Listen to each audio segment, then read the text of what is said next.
টিপ্রামথা থামসা, এই হলো থামসা। থামসা মানে হলো চোর দাউর বাটপাটদের থামসা। এখন ভালো মানুষের থামসা না। হ্যাঁ, ভালো মানুষ এতে মাথাতে নেই, কথা বলছি না। এরা সরল সিধা মানুষ, তারা সত্যি এদেরকে বিশ্বাস করে, আর সেই বিশ্বাসের ঘরে আগুন লাগিয়ে এদেরকে ঠকাচ্ছে। আপনার গতকাল দেখেছেন কুমলুঙে। নমস্কার, খুলুমখা। আমরা এখানে রাজ্যে চলমান রাজনৈতিক পরিস্থিতির একটা নতুন ট্রেন্ড, এটা আপনারা লক্ষ্য করছেন, এবং সেটা আমাদের উপরে এবং ত্রিপুরাজ্যের বিরোধী রাজনৈতিক দলগুলোর উপরে শাসক দল কিভাবে তার প্রয়োগ শুরু করেছি, কয়েকটা ঘটনা এখানে বলতে চাইছি। আমাদের রাজ্যের মাননীয় মুখ্যমন্ত্রী, তিনি এখন প্রায় নিয়ম করে প্রতিদিনই বলছেন সুশাসন, তারপরে এই সুশাসন বলতে গিয়ে বলছেন নিগু মাফিয়া, অর্থাৎ সমাজ বিরোধী, তাদের সাথে নোট মানে কম্প্রোমাইজ, জিরো টলারেন্স। এর আগেও বলেছেন ত্রিপুরাজ্য থেকে রাজনৈতিক সন্ত্রাস তিনি নির্মূল করবেন। অর্থাৎ এই রাজ্যে যে রাজনৈতিক সন্ত্রাস চলছে, বিজেপি ক্ষমতাসীন হওয়ার পর এটাকে অস্বীকার করার সুযোগ নেই, তিনি স্বীকার করে কথাগুলি বলছেন। কিন্তু আখেরে এটা বন্ধ হওয়ার কোন ধরনের যে নমুনা আমরা দেখছি না। হ্যাঁ, রাজনৈতিক কারণে এই সরকারের তাদের যে প্রতিশ্রুতির খিলাফ, অকর্মণ্যতা, এটা বিজেপির ক্ষেত্রেতেও এবং ত্রিপুরা মাথার ক্ষেত্রেতেও। তার সাথে হলো যে প্রশাসনের সর্বস্তরে দুর্নীতি, স্বজন পোষণ, বলা যেতে পারে একটা মাফিয়ারাই কন্ট্রোল করছে প্রায় সব দপ্তর। এবং এই কন্ট্রোল করার পেছনে এই সুযোগটা পাচ্ছে প্রশাসনের যারা উপরতলায় আছেন, এটা তাদের লোকরাই। এবং আপনাদের পত্র পত্রিকাতেও এগুলি প্রায়শই আপনারা লিখতে বাধ্য হচ্ছেন বা লিখছেন, সত্য ঘটনা, কমিশন রাজ। তো এই জাতীয় অরাজকতা ও নিয়ম, এগুলি যদি বহাল রাখতে হয়, সেখানে আইন শৃঙ্খলা রক্ষাকারী যে সংস্থা, তাকেও হাত করতে হয়। এরা যে শুরু থেকেই বিজেপি সরকার আসার পর উপরতলার কিছু এরকম অফিসার, যাদের মেরুদণ্ডহীনতার জন্য এবং শাসক নেতৃত্বের সাথে যোগ সাজসের জন্য গোটা পুলিশ বাহিনী, তার মধ্যে এখন কোন শৃঙ্খলা নেই, তার কোনো মরাল নেই। পরপর 3 জন ডিজি পরিবর্তন হয়েছে, এখন নতুন ডিজি দায়িত্বভার নিয়েছে। যেহেতু রাজ্য প্রশাসনের সাথে যুক্ত ছিলাম, এই অফিসারদের সবার সম্পর্কে আমাদের কম বেশি জানা আছে। অপেক্ষাকৃত ভাবে তার ভূমিকা এটা ভালো হবে, আমাদের এই একটা আশা ছিল। এটা স্বাভাবিক, এই না যে আমাদের প্রতি কোন ধরনের বাড়তি এই ফেভার করবে তা আমার। যেমন তো নিরপেক্ষ ভাবে সাংবিধানিক দায়িত্ব পালন করবেন 15 থেকে 16 জন, এবং পুলিশ তার থেকে 3 গুণ। মুখে সবার নিতে কালো মাস্ক লাগানো, এখানে মিটিং করা যাবে না। ব্যাপারটা আমরা মিটিং তো আমরা তো মাইক লাগিয়ে করছি না, আমরা করবার সভা। অন্যায় কিছু তো কাজ করছে, অন্যায় কাজ করলে পুলিশ তো আমাদেরকে করতে দেবেন না সেখানে। কতক্ষণ বাদে পুলিশ বলছেন স্যার আপনারা চলে গেলে ভালো হয়। আরে কেন চলে যাবো আমরা কি অন্যায় করছি? কিন্তু যেরকম ভাবে উপর্যুপরি হামলা শুরু করলো, আমরা ঠিক করলাম যে না, মিটিং সংক্ষিপ্ত করে, আমাদের মিটিং আমরা করেছি, মিটিং করিনি এরকম না, আমরা ফিরে আসি। কিন্তু মিটিং অংশগ্রহণকারী আমাদের 7 নারী পুরুষকে তারা রাস্তার ইয়েতে আটকে পুলিশের সামনে পেটাল। পুলিশ যথারীতি এই 15-16 জন সমাজ বিরোধী কাউকে একটু মানে ইয়ে করে না, তুমি করো না, একটা ব্যাস কেউ দিল না, কোথায় গেছে? এবং তার কারণ আবারও বলছি যে শাসক দলের দুর্বলতা, জনবিচ্ছিন্নতা, এই অবদার্থতার কারণে, স্বজন পোষণ দুর্নীতির কারণে একটা মুষ্টিমেয় লোকের হাতে চলে আসছে গোটা প্রশাসন, গোটা রাজ্যের মানুষের জীবন, সম্পত্তি, জীবিকা সবকিছু। এটা বিজেপির ক্ষেত্রে যেমন তেমনি মথার ক্ষেত্রে। এবং কেন টাকার জোয়াতে কতদিন আগে একটা খবর উঠেছে, কিন্তু কোন বিধায়ক, কোন নেতা আমরা আসলে এখন জানি না, কারণ এটা জাস্ট পাবলিকলি রটেছে সোশ্যাল মিডিয়াতে। একজন বিধায়কের স্ত্রী, জম্পুজলার তো টাকার তোলার বিধায়ক আছে, জম্পুজলার বিধায়ক আছে, বা অন্য কোনো কনস্টিটিউয়েন্সি বিশাল মহকুমার বিধায়ক হতে পারে না, নাকি ব্যাংকে 74 লক্ষ টাকা জমা দিতে গেছে। কোন ব্যাংকে আমরা জানি না, এটা রটেছে মুখে মুখে, আমরা শুনেছি। কোন এমএলএ, তার স্ত্রী লম্বা না, বেঠে, কালো না, ফর্সা, এটা আমরা জানি না। কিন্তু ঠাকুর ঘরে কে কলা খাই না, সেখানকার একজন বিধায়কের হাতে লেগেছে। কাজেই নিশ্চয়ই এই ঘটনাটা সিপিআইএম করেছে, এটাও একটা ইস্যু। এরকম ভাবে দুর্নীতি, স্বজন পোষণের সাথে আস্তে বৃষ্টির থেকে এই জোট এবং তাদের সমস্ত প্রতিশ্রুতি যখন তারা রূপায়ণ করতে ব্যর্থ হচ্ছে, নতুন নতুন স্লোগান তুলেও পাত্তা পাচ্ছে না, তখন এই হিংসাটাই পথ। কাজেই আমি আপনাদের মাধ্যমে আহ্বান জানাবো, প্রথমত প্রশাসনকে, প্রশাসন তার যে কি বলে সাংবিধানিক দায়িত্ব পালন করুন,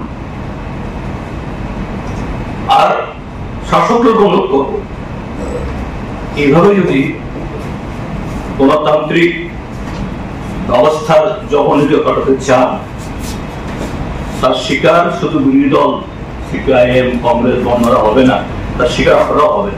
এই রাজ্যের মানুষ যখন পুলিশের কাছ থেকে কোনো সাহায্য না পেয়ে, তার সাংবিধানিক অধিকার প্রতিষ্ঠিত করতে না পেরে যখন রাস্তায় নামবে, তখন কেউ ন্যায় পাবে। এটাই হলো, এটা বলার জন্য আজকে আমরা দেখেছি। আমাদের সে আস্থা আছে, কিন্তু দুর্ভাগ্যজনক ভাবে বিগত কটা দিন ধরে একদিকে বিজেপি এবং তার সহযোগী যে দলগুলো, তাদের যে রাজনৈতিক সিদ্ধান্ত, তাদের যে এই জনবিচ্ছিন্নতা থেকে কিভাবে আড়াল করতে পারে, সেই জায়গায় যে সমস্ত হামলা উদ্ধতি চালাচ্ছে, সেগুলোতে পুলিশের কোনো ভূমিকা আমরা লক্ষ্য করছি না। আমি বিগত 1 বছর আগে, 6 মাস আগে, 3 মাস আগে ঘটনা বলবো না, আমি শুধুই ঘটনা নিয়ে কথা বলবো। গত 17 তারিখ, তার বিশুদ্ধ বিবরণ কমরেড মানিক বলবেন, আজকে আমরা গেছিলাম দেখতে, দিন দুপুরে কিভাবে প্রায় 100 খানেক পুলিশের সামনে, প্রায় 1/2 ডজন অফিসারদের সামনে আমাদের সিপিআইএম অফিস ঘেরাও হলো, সম্পত্তির ক্ষতি হলো, এবং সেখান থেকে গিয়ে এই বাহিনী একবারই লুট করলো। তারপর এই বিশাল করে, তারপর গত 22 তারিখ তার আগেও যে জিরানিয়াতে আমাদের সমর্থকরা কিছু তারা এসেছেন এখানকার কর্মসূচি রূপায়ণ করতে, অংশগ্রহণ করতে। একজন লোকাল সেক্রেটারি, তার বাড়িতে চড়াও হলো, মারধর করলো, যথারীতি পুলিশের কোনো অ্যাকশন নেই। তারপর এই গত 22 তারিখ মানে গেল গতকাল নরসিংগড়ে এখন আমাদের পার্টি বা আমাদের সংগঠনগুলো অন্য দলের মতো না, এটা গণতান্ত্রিক ভাবে তার সমস্ত স্তরে সম্মেলন হয়, নেতা নির্বাচন হয়, তারা অংশগ্রহণ করছেন। মজুর ইউনিয়ন, সিআইটিউ, নারী সমিতি, কৃষক সভা।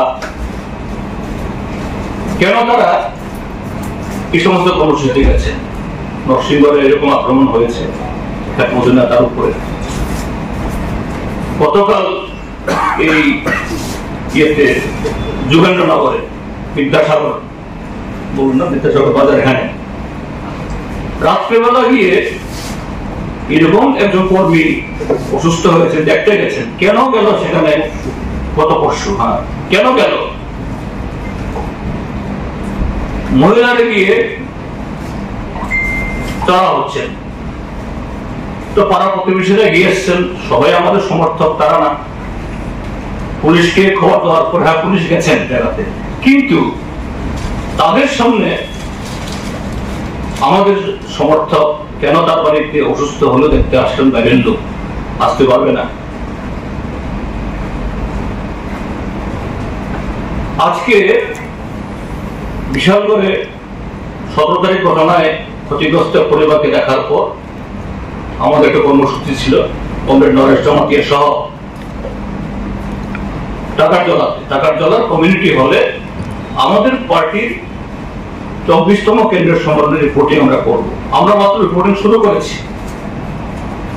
শুনেছি যে আমাদের এই প্রোগ্রাম জানাজানি হওয়ার গতকাল থাকি নাকি সেখানকার স্থানীয় বিধায়ক এবং তার সহযোগীরা নিষেধ করছে, না আজকে মিটিং এ যাওয়া যাবে না।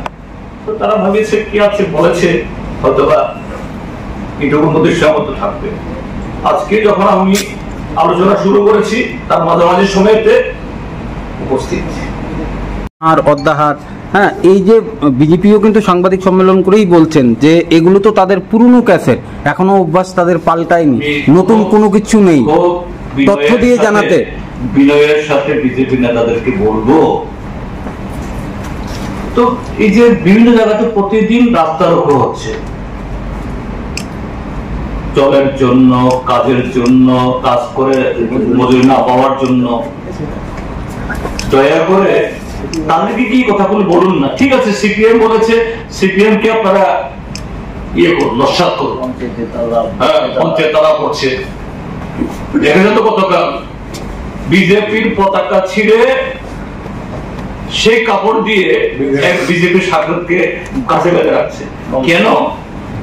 যে সমস্ত বড় বড় নেতারা কথা বলে বলছেন তাদেরকে বলুন, আপনাদের গায়ে লাগে না? আপনাদের পতাকা ছিঁড়ে আপনাদের লোককে কাছে বেঁধে রাখছে। আপনাদের বিধায়ক একজন গ্রাম প্রধান মহিলা, দুর্ভাগ্য মহিলা, অমরপুরে পুলিশ গ্রেফতার করতে বাধ্য হয়েছে। এরকম তো সব জায়গাতে পুলিশ না দেখার খেলা খেলে, তারপর করেছে। কেন হয়েছে? ত্রিপুরাতে কখনো হয়েছে কিনা এরকম? আসলে বিজেপির সুশাসনটা আসলে এটা হলো কুশাসন। আর আজকে টাকার দলাতে যা হয়েছে তীব্রমথা থানসা, এই হলো থানসা। থানসা মানে হলো চোর দাউর বাটপাটদের থানসা। এখন ভালো মানুষের থানসা না। হ্যাঁ, ভালো মানুষ এতে মাথাতে নেই, কথা বলছি না। এরা সরল সিধা মানুষ, তারা সত্যি এদেরকে বিশ্বাস করে, আর সেই বিশ্বাসের ঘরে আগুন লাগিয়ে এদেরকে ঠকাচ্ছে। আপনার গতকাল দেখেছেন কুমলুমে কিভাবে পেনশন হোল্ডাররা 19 মাস পেনশন পায়, অথচ আমাদের টাকায় লন্ডন ঘুরে বেড়ায়, আমাদের টাকায় দিল্লি হিল্লি করে, আর আমাদের পেনশন নাই। বলেছেন আমাদেরকে 20 কেনার জন্য 1000 টাকা করে দিন।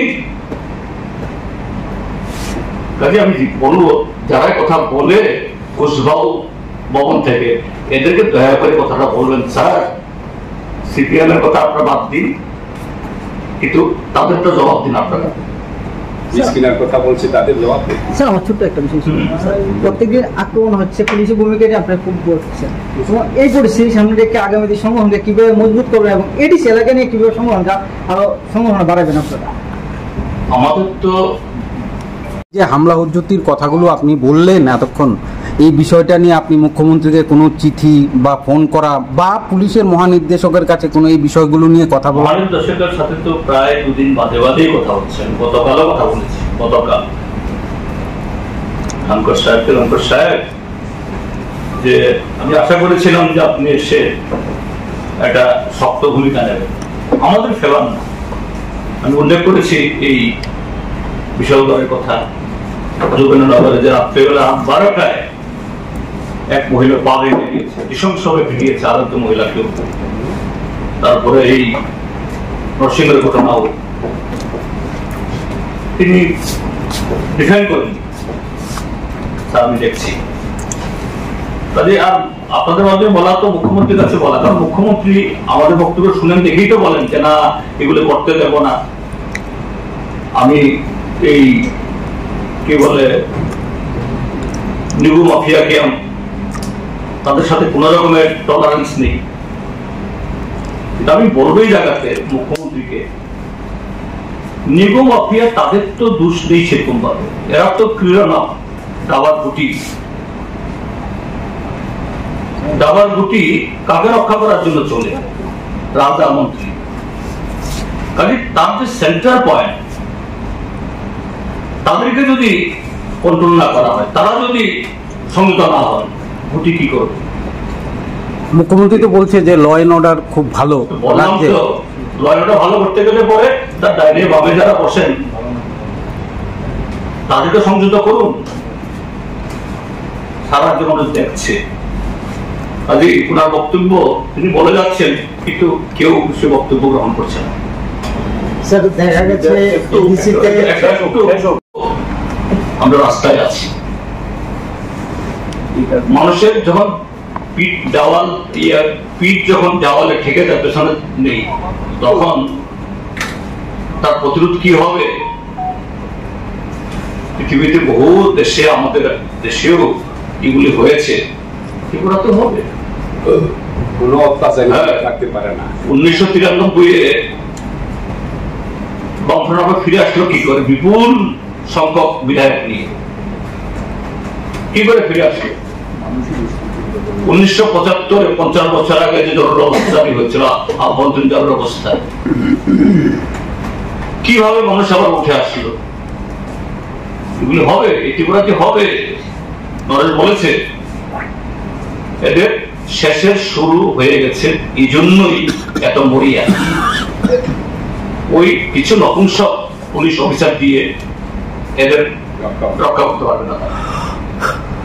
কাজেই এটাই আমরা গণতন্ত্রকে মানি, সংবিধানকে শ্রদ্ধা করি। কাজেই সেই জায়গা থেকে আমরা বলছি যে সরকার সংযত হন। আমরা তো বলছি আগামী 2.5 বছর তোমাদের কাজ করার সাংবিধানিক অধিকার আছে, হ্যাঁ 2.5 বছর থাকুন, কিন্তু সংবিধান এবং প্রতিশ্রুতি মেনে থাকুন।